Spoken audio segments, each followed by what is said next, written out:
ناظرین گرامی قدر، السلام علیکم ورحمۃ اللہ وبرکاتہ۔ میں ہوں آپ کا میزبان انصار عزیز ندوی، اور آپ اس وقت سیدھی بات چینل کے جاری پروگرام پیغام فرقان کی 178ویں قسط ملاحظہ فرما رہے ہیں۔ ناظرین گرامی، سورہ بقرہ کی آج ہم ایک آیت یعنی آیت نمبر 218 کی تفسیر پیش کریں گے۔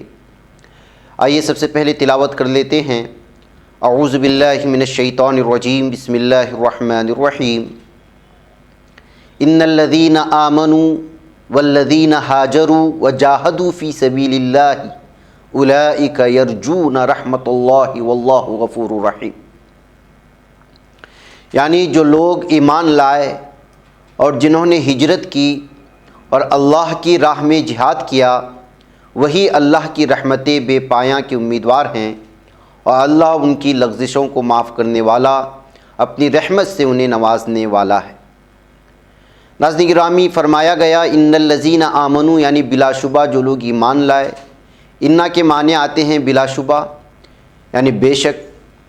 الذین جو لوگ، اس کا مفرد ہے الذی، اور آمنو کے معنی آتے ہیں ایمان لائے، یعنی بلا شبہ جو لوگ ایمان لائے، تصدیق کی، مان لی۔ اصطلاحی معنوں میں اس کا مطلب اسلامی عقائد اور اسلامی ارکان کو دل سے تسلیم کرنا اور زبان سے اس کا اظہار کرنا ہے۔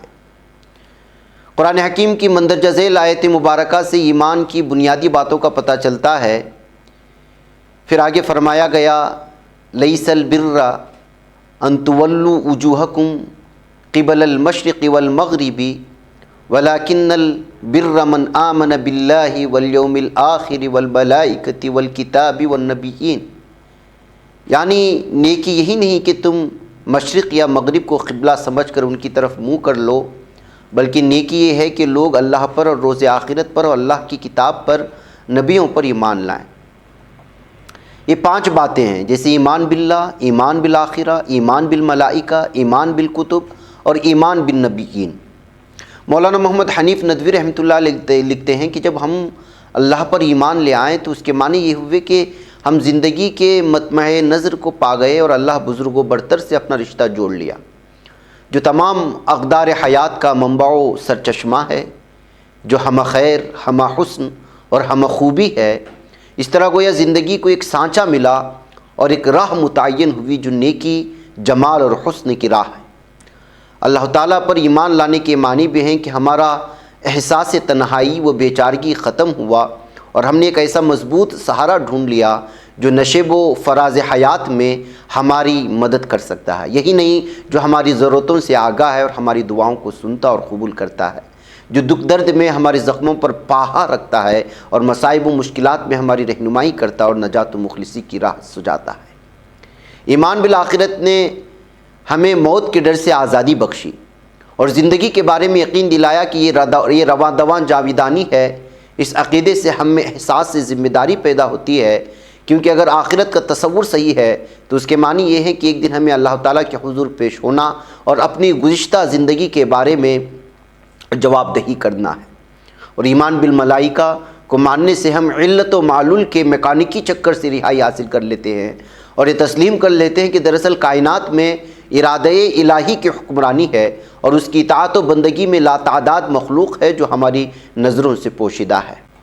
ایمان بالکتب سے ہمیں یہ فائدہ پہنچتا ہے کہ وہ قانون فطرت ہے جو ساری کائنات میں جاری و ساری ہے، ہمیں الفاظ و حروف کی صورت میں ایک مدون اور ایک مرتب شکل میں مل جاتا ہے۔ ایمان بالنبیین کو تسلیم کرنے سے دانش و حکمت کے ان نہایت قیمتی خزائن سے ہم آشنا ہو جاتے ہیں جن سے ہزاروں انبیاء و رسل اپنے اپنے دور میں بہرہ مند رہے۔ ایمان بالرسل کے معنی بھی ہیں کہ اللہ تعالیٰ کی رحمت نے کسی دور میں بھی انسان کو رشد و ہدایت کے برکات سے غافل نہیں رکھتا ہے۔ ارشاد باری تعالیٰ ہے والذین ہاجروا وجاہدوا فی سبیل اللہ، یعنی اور جنہوں نے ہجرت کی اور جہاد کیا اللہ کی راہ میں۔ والذین، اور جن لوگوں نے ہاجروا، ہجرت کی، دارالکفر سے دارالایمان میں آنا۔ اور رسول اللہ صلی اللہ علیہ وسلم نے مہاجر کی تعریف یوں بھی فرمائی ہے المہاجر من حجر ما نہى اللہ عنہ، جس نے اللہ تعالیٰ کی منع کردہ باتوں کو چھوڑا، حقیقی مہاجر وہی ہے۔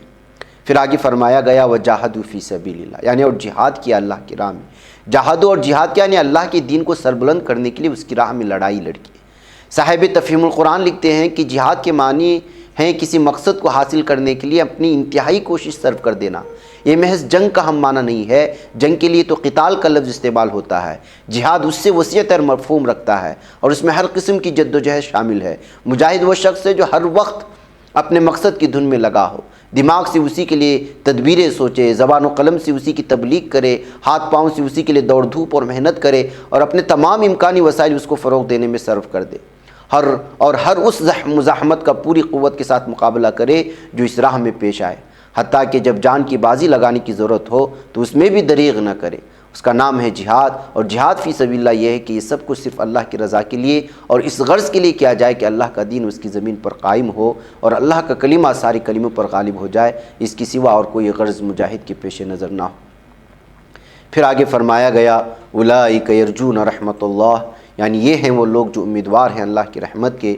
اولئک یہی وہ لوگ کے معنی آتے ہیں، یرجون امیدوار ہیں یعنی امید رکھتے ہیں، رحمت اللہ اللہ کی رحمت کی، یعنی اللہ تعالیٰ کی رحمت اور اس کے فضل کے صرف وہی لوگ امیدوار ہو سکتے ہیں جنہوں نے سربلندی دین کے لیے مسلسل اور پے ہم جد و جہد جاری رکھی۔ پھر آگے فرمایا گیا واللہ غفور الرحیم، یعنی اور اللہ لغزشوں اور خطاؤں کو معاف کرنے والا اور اپنے بندوں کو اپنی رحمت سے نوازنے والا ہے۔ واللہ اور اللہ غفور معاف کرنے والا، رحیم اور رحمت سے نوازنے والا۔ مولانا عبد المجید دریابادی لکھتے ہیں ان صفات کی اس بات سے مقصود و مؤمنین کی مزید تشفیع و بشارت ہے، غفور سو اپنی صفت غفوریت کے تقاضے سے اس سہو خطا کو معاف کرے گا، رحیم سو اپنی صفت رحمیت کے تقاضے سے اجر بھی مرحمت کرے گا۔ ناظرین گرامی، ان آیات سے ہمیں یہ حکمت و بصیرت پڑھنے کو ملتی ہے کہ مومن کی پوری زندگی مجاہدہ ہے، وہ زندگی میں ہر قسم کے جہاد کے لیے ہم وقت تیار رہتا ہے، دین حکام کے سامنے اپنی خواہشات کو پامال کرنا، قوم اور برادری کی غلط رسومات سے ٹکرانا، شیطانی قوتوں سے نبرد آزما ہونا، حکام وقت کے سامنے کلمہ حق بلند کرنا، یہاں تک کہ اپنی جان اسی متاع عزیز کو کفار کے مقابلے میں میدانی جہاد میں اللہ تعالیٰ کی دین کو سر بلند کرنے کے لیے پیش کر دینا۔ مسلمانوں کی زندگی کی بقا کا راز صرف ہجرت اور جہاد ہے، جب تک وہ اس پر کاربند رہے دنیا میں سرفرازی اور سربلندی ان کے حصے میں آئی، اور جب سے انہوں نے اسے چھوڑا ہے ذلت و خواری ان کا مقدر ہے۔ ناظرین گرامی، یہاں وقت ہو چلا ہے، ہمیں اجازت دیں، انشاءاللہ پھر ملاقات ہوگی۔ السلام علیکم ورحمۃ اللہ وبرکاتہ۔